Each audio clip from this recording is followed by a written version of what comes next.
Hello, my dear viewers. I'm glad you're here. I'm Olga Demchuk, a researcher of the inner world of personality. Today, I invite you to go hunting for a very, very large deep-sea fish. That is why I will be moving very slowly, so that you have time not only to listen to me, but also to begin to sense this somewhere deep inside yourself.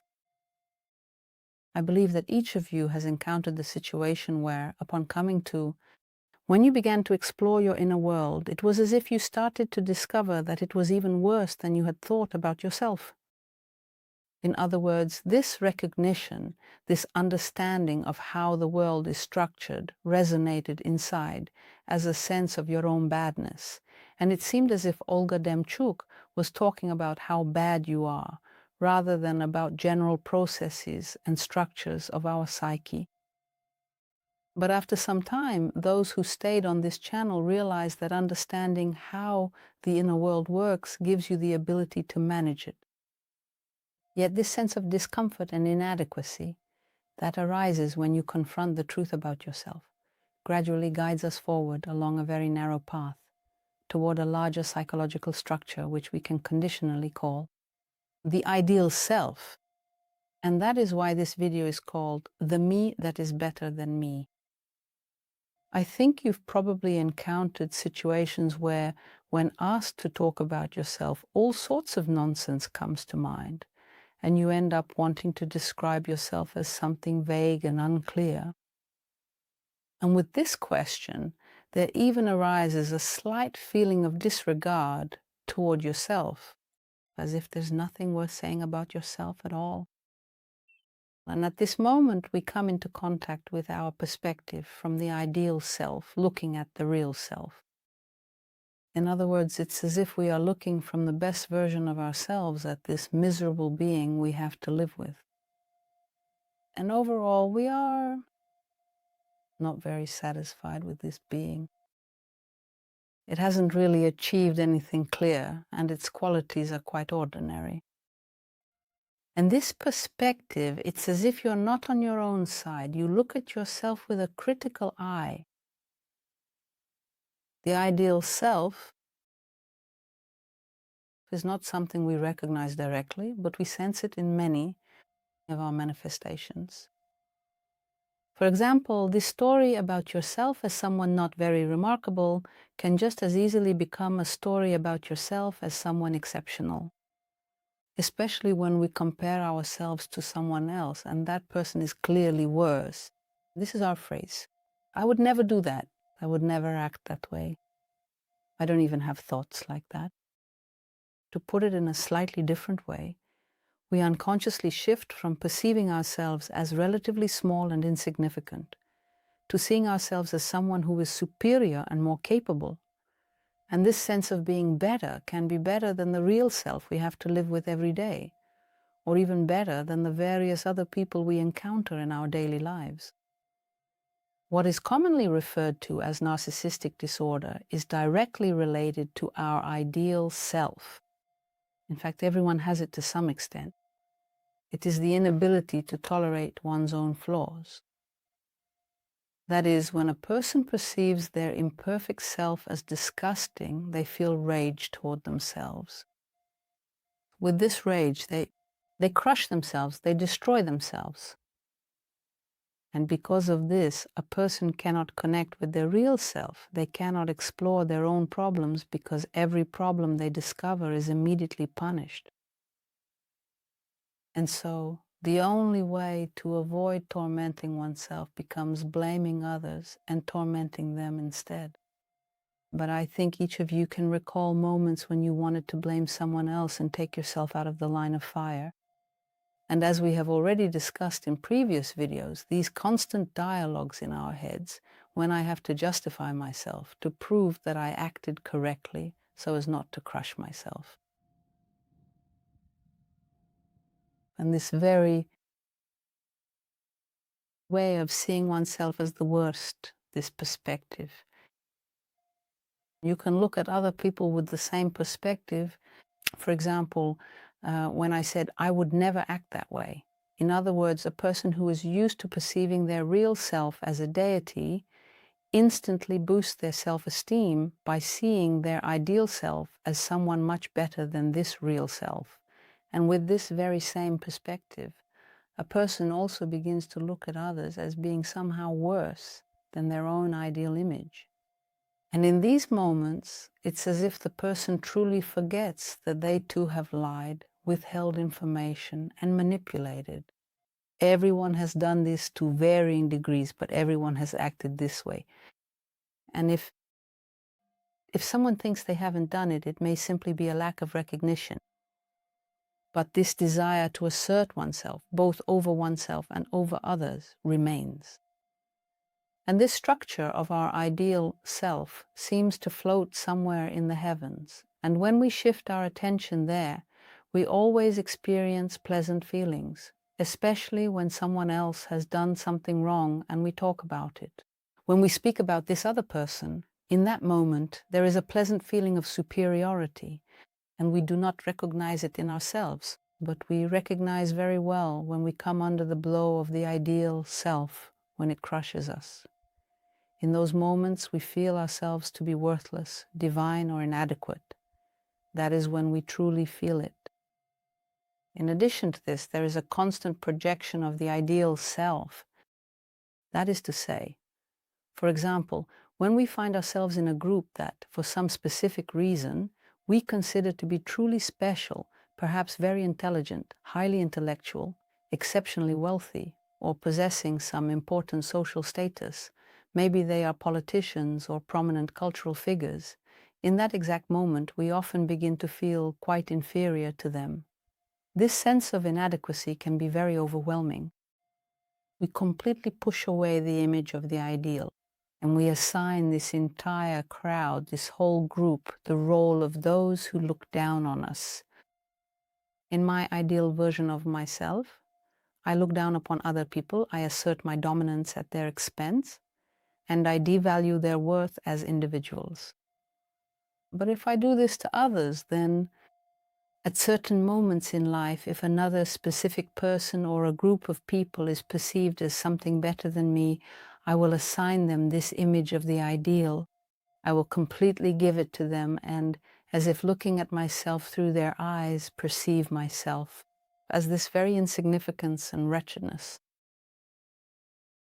This can also be projected onto a single person. It is always projected onto someone who is, so to speak, the main or the best.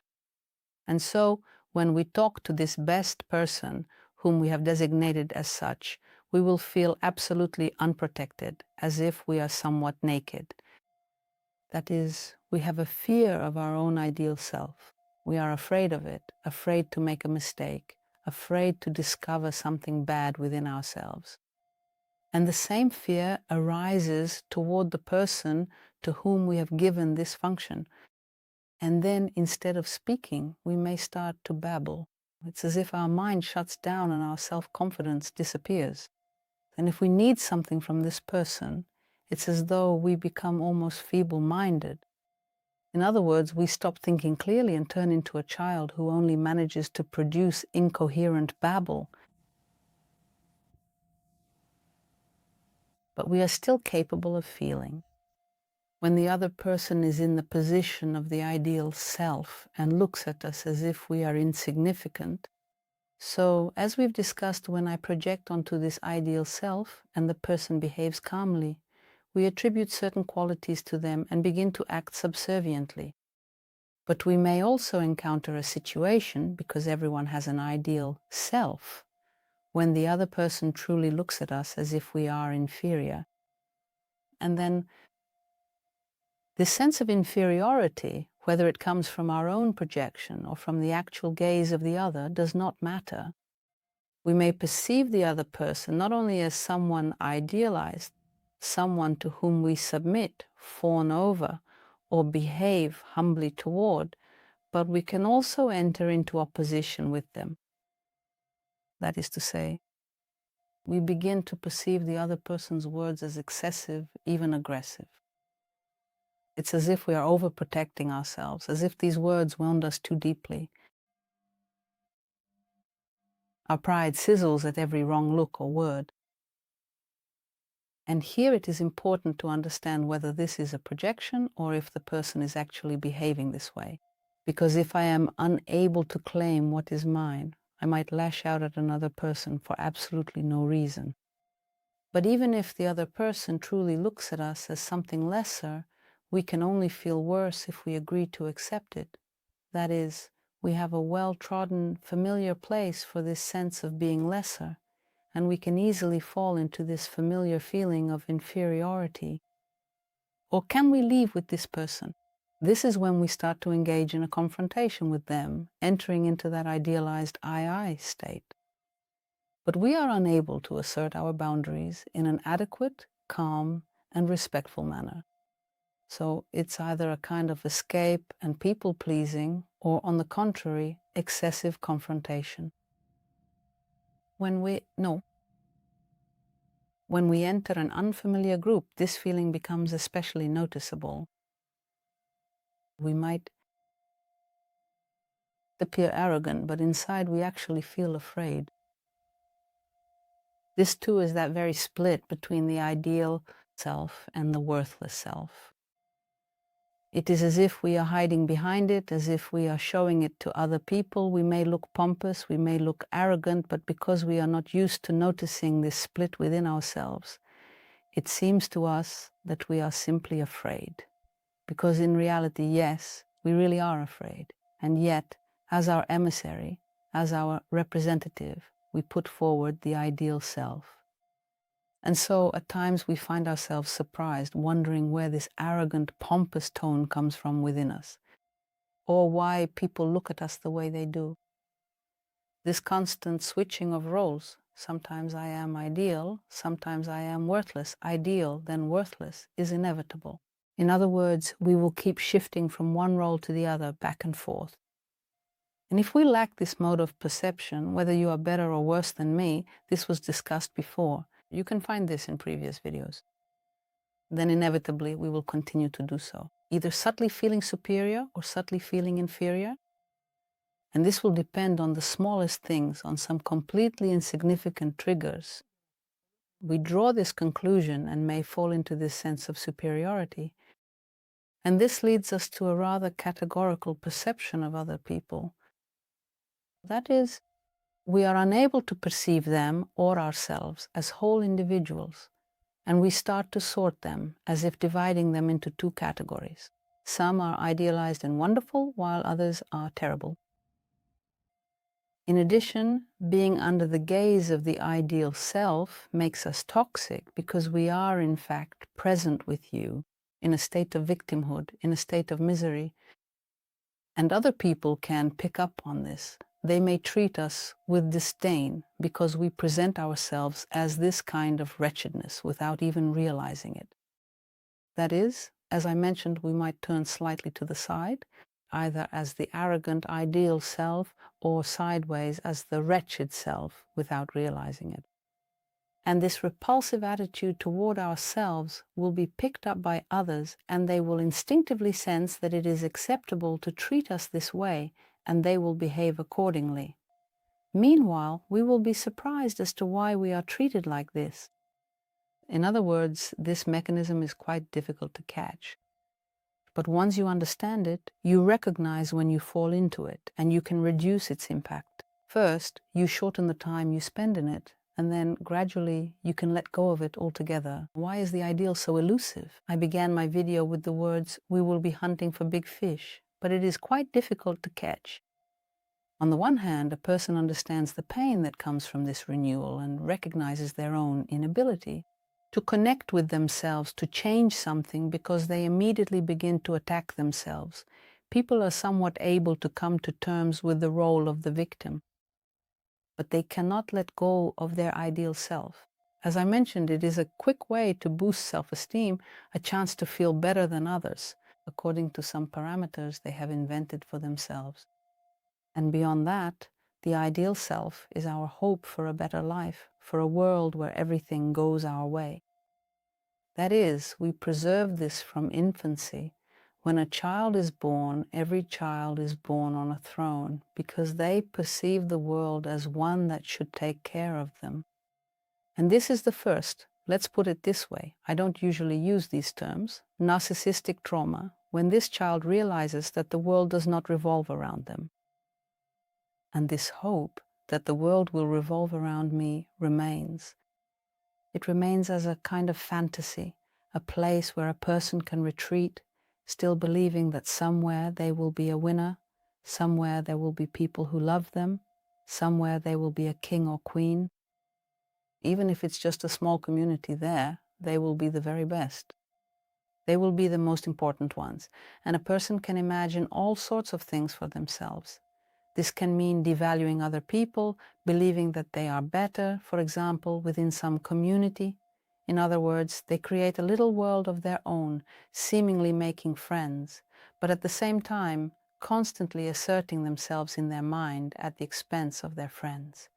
And this feeling of superiority will inevitably, later on, lead to a sense of inferiority. When the ideal is excessively unattainable, it becomes quite difficult for a person to realize themselves because the standards simply do not match reality.